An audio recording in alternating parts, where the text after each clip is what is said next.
You know, in today's Africa, Botswana is certainly a place with the highest average of ivory of anywhere on the continent, and that makes it also a very, very exciting place for anybody who's passionate about ivory, anybody who's passionate about elephant hunting, and certainly anybody who's passionate about these giant bulls that occur in this country. We were going to be hunting with Johan Karl at Safaris, and the local resident Botswana PH, Mongoose, was going to be with us through the whole safari, and that's always good to have some local knowledge. And you know, Mongoose really does know this area very, very well. He's got an intimate knowledge of the roads, and man, I was looking forward to taking a really big bull with him.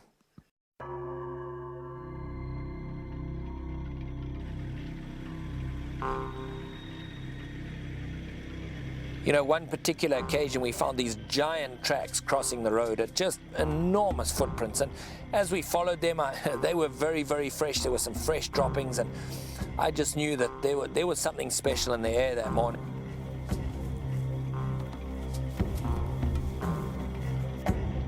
Sure enough, as soon as we saw them feeding, I could see that we had great length on the one tusk, and I hardly even had to look to know that if there was going to be two tusks, this was going to be the bull that we would take.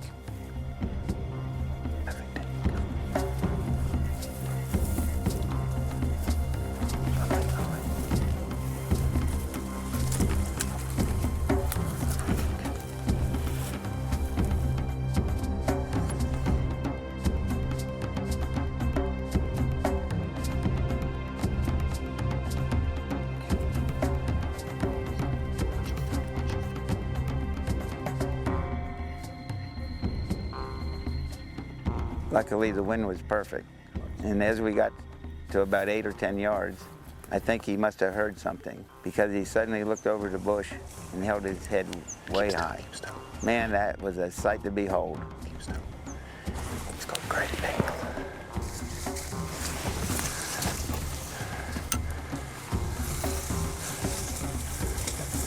Okay, shoot him just below the eyes.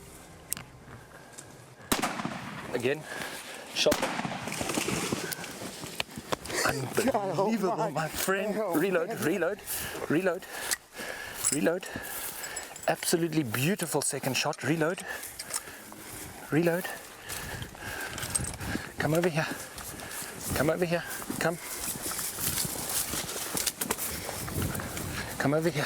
Between the ears. Right between the ears. Right there in the back of the head. Yes. What a fantastic elephant. Look at that. Unbelievable. God, I'm so happy. Well done, my friend. Oh, man. A world-class elephant. Really stuck out nice. That is a world-class It elephant. couldn't have been a better stalk and come right in front of us. Him come towards us. Wow. That second shot of yours was absolutely outstanding.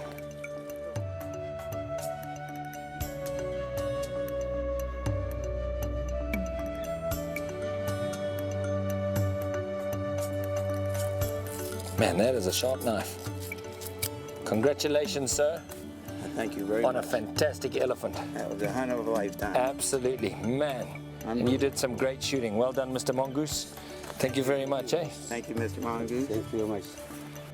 Well, Mike, we chose Botswana because we knew that there's the finest elephant hunting in Africa in Botswana, and we've seen well over 30 bulls. We've had lots of great approaches, and man, you've ended up with an elephant that most people can only dream about. Ever since I was a little kid, I've dreamed to come to Africa to hunt elephant. Never dreamed I would be this blessed. Absolutely. A wonderful elephant. Absolutely. A beautiful elephant. Very, very nice. Eh? Well, congratulations, Mike. Some fantastic shooting. Excellent. Thank you. Fantastic.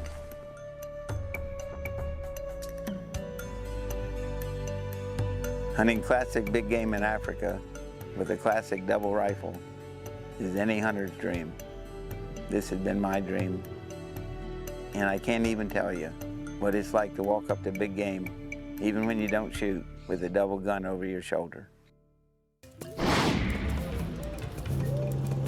Now we're going to change countries a little bit and get on a plane all the way into the Zambezi Valley. And you know, as you're sitting in that plane, as you're looking out and just seeing how remote an area is, wondering what's down there, and as those wheels touch down and you get out and you meet your professional hunter, it's been days and days, weeks, sometimes months or years planning, and now here you are. You're on the ground, you're in the hunting vehicle, and you're out there looking for tracks. In a march safari, it's a great time for the elephant bulls to be moving, but it's also a very tough time to get a close look.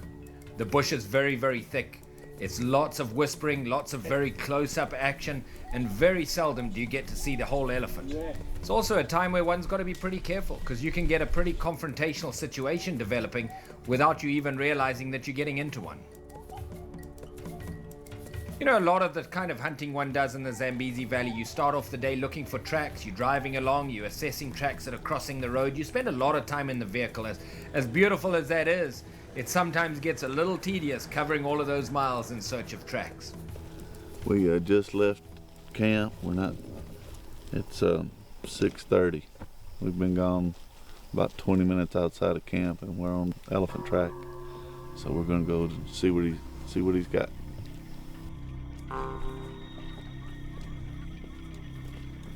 The tracks we were on this morning, Mark and the tracker said it was a really old bull. His heel was worn off, and they seem to be really excited about following this elephant.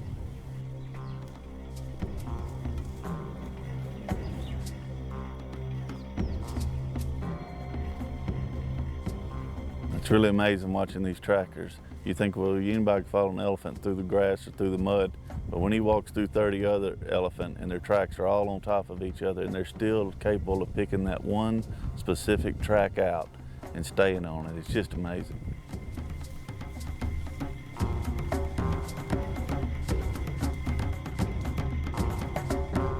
By this stage, it was close to lunch. It was extremely hot, extremely high humidity, and we decided we need to take a break and just settle down a minute.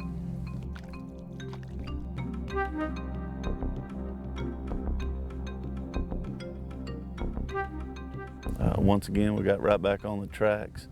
The elephant was starting to wander a little bit. Trackers can tell by his stride how fast he's going, what he's doing, and he was really calming down. Probably look for a good tree to get under, get out of the heat. Sure enough, it wasn't but about 15 minutes, and we heard the elephant. I could see his tusk, could see his broken side actually. He looked a very nice, decent old bull. We decided we would shoot him, and we did a frontal approach to about 20 yards.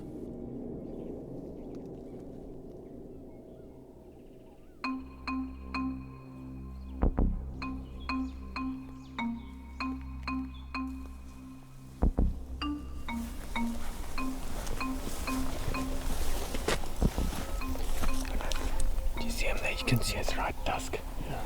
It's a beautiful tusk. It's long. It's like 3 foot out. He'll definitely go 35, and that's the right tusk. The other tusk's probably more, probably 40. I think he's a good elephant. We should take him. Okay.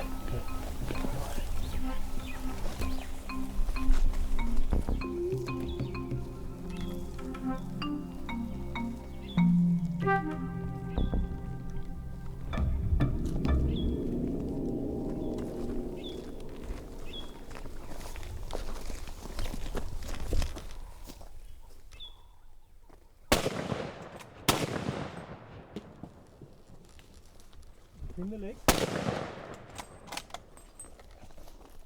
Come, let's walk up.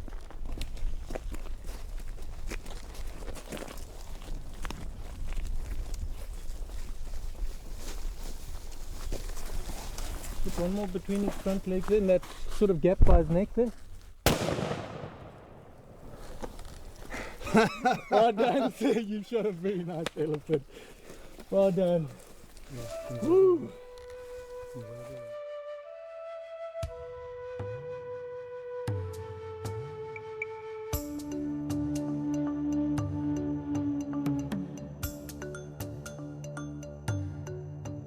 And the trackers did an unbelievable job. I honestly don't know how they worked it out, but They did. They spent a lot of time sorting through it. they worked it all out. We found we had covered himself a couple of times in mud, as you can see. Yeah, and we sent the guys back to the car just so they could bring it closer to us when we, and then we're going slowly through this riverine here, and we heard him feeding. We came around and saw he had a beautiful set of tusks on him, and we walked up to him about 20 yards and he faced you. And Brainshot on him then. very good. And you've got yourself here a very outstanding elephant, sir. Well done. Thanks, sir. You know, if you're around cows in the Zambezi Valley, tracking them amid the Jess, you're looking for a tuskless cow or even a tusk cow amid a group of elephant, man, there is nothing on the planet that's quite as exciting and quite as engaging as being around these aggressive animals in thick brush where you're not ever sure exactly how many there are, you're not ever sure what their mood's going to be if the wind swings, and man, you can have some tense moments out there.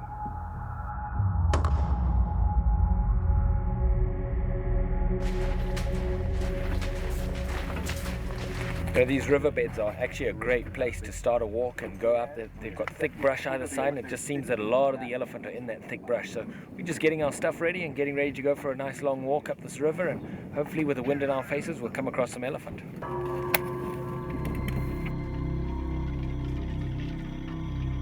Sure enough, it wasn't long before we came across a small herd of elephant, and while there were a couple of calves with it, there was definitely a tuskless there that did have no calves, and it looked like actually twins that belonged to the biggest tuskless cow that was in the lead.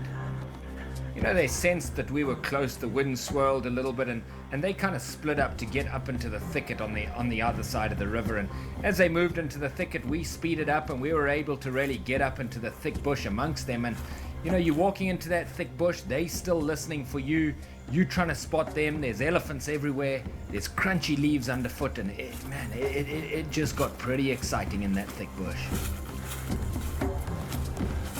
Trying to keep up with them as they were moving through the bush, you know, you'd hear a stick break, you'd see the back of one disappearing, but you also had to be careful because there was also some elephants behind us. That's where I really rely heavily on my trackers. They my eyes behind there while I'm looking forward, and you know, there were elephants all around us. This was getting pretty intense. Trying to walk quietly along an elephant path, there was some fresh dung right there that indicated that most of the herd was just in front of us. And yet there was this youngster that was just standing there, kind of waiting. I'm not sure why it was waiting, but man, that's what you've got to be careful of. Then they broke out into the open a little bit, but it was kind of shoulder high, real thick brush that we saw them disappearing up into, and man, this was going to get pretty exciting.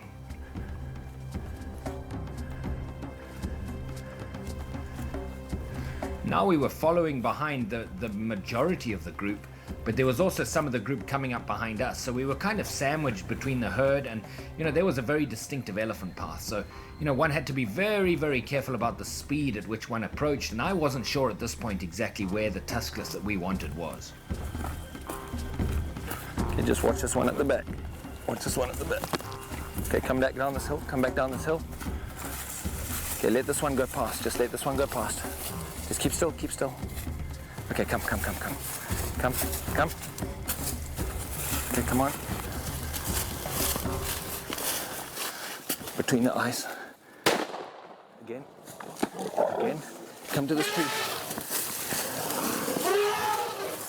Come back. She went straight down with that first shot, but the shot was just a little bit high. As she went down, she grunted, and the rest of the herd just went absolutely mad. Now is a very difficult and very exciting time. It's a time when, you know, the wrong move can absolutely result in you shooting the wrong elephant. It's okay. After about 4 or 5 minutes of squealing and us staying absolutely still behind the trees and trying to get a look at what was going on, I was pretty nervous that elephant was going to stand up. It didn't stand up, and as I say, the others started to back off a little, and we were able to come in and make the finishing shot.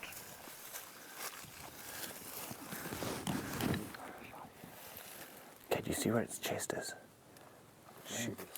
The chest is on the right-hand side of that hump. Shoot in the middle of the thick part on the right-hand side of that hump. I think that might have done it. Yeah, we were... You know, there's a genetic in the Zambezi Valley, and in fact in a lot of the elephant areas of Africa, where the elephants come out actually tuskless. And it's not just cows that have it, you get some bulls as well. But here in the Zambezi Valley, there's some tuskless cows on quota. It's a conservation bid to try and get rid of some of that genetics, and the thinking that a big bull that mates with a tuskless cow is less likely to throw a well-tusked calf. And so, you know, we've got some of these animals on quota. They're extremely exciting to hunt.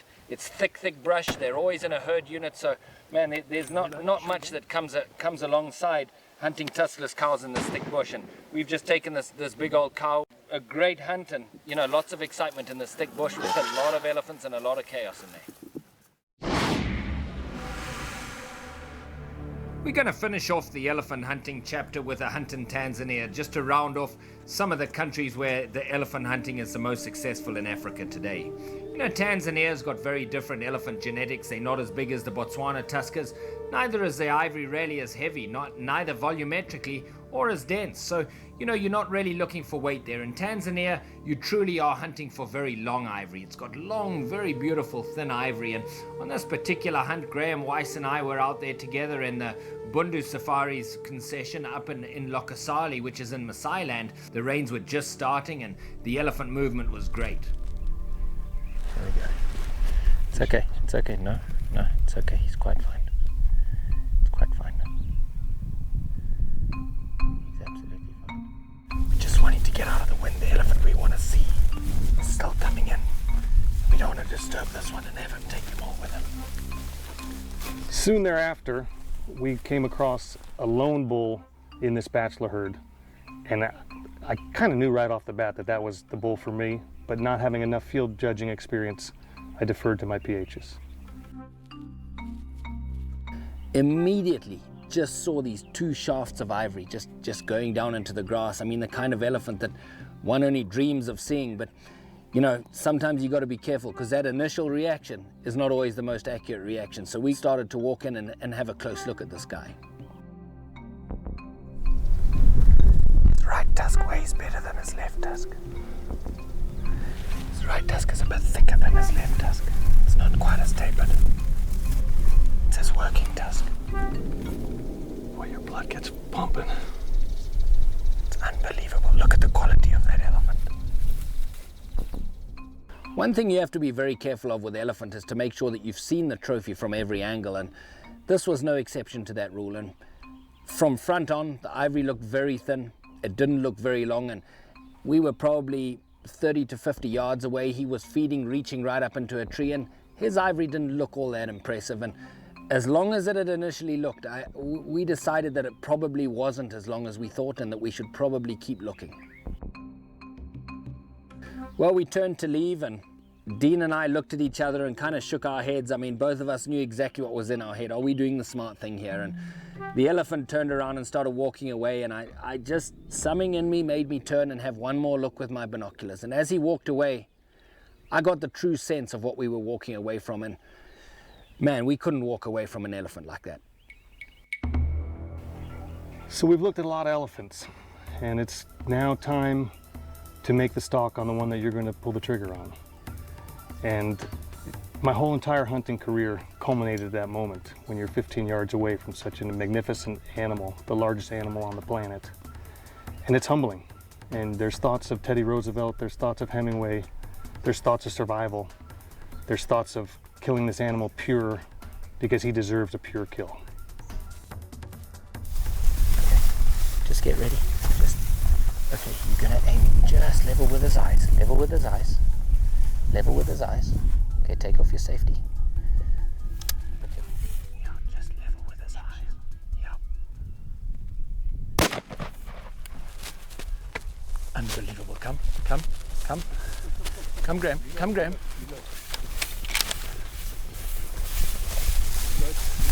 Come around this side. Right between where his ears join his head. Right between where his ears join his head. Graham Weiss, you shot yourself a monster. Oh my God, that's unreal. Go and look at your trophy. I'm trying right now. Graham, you know, getting to hunt an elephant in traditional East African elephant hunting grounds, It's such a privilege. I've really enjoyed this hunt. We've turned down bulls that there's nowhere else in Africa you could afford to turn down, and you've ended up with just a true monster, just a true monarch, something that it's a real privilege to take a trophy like this. I'm speechless, you know, to be honest with you. I really didn't know what I was getting myself into, but I knew I was going with a man that had a lot of elephant experience and would lead me to the right bull. And we definitely did turn down some spectacular bulls, and you're kind of scratching your head on the way back to the car or the camp going, huh. But obviously we held out for the right bull, and it was a classic shot.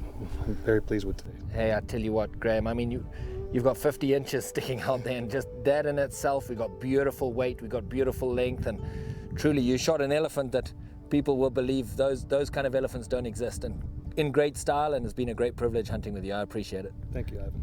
Take care.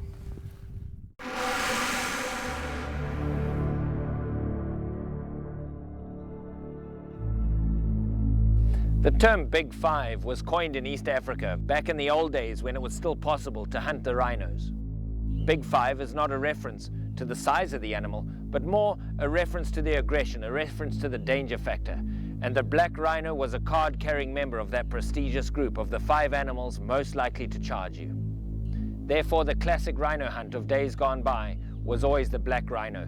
Evil-tempered, inhabitants of thick bush, they were far more likely with their very poor eyesight to come and charge rather than run away.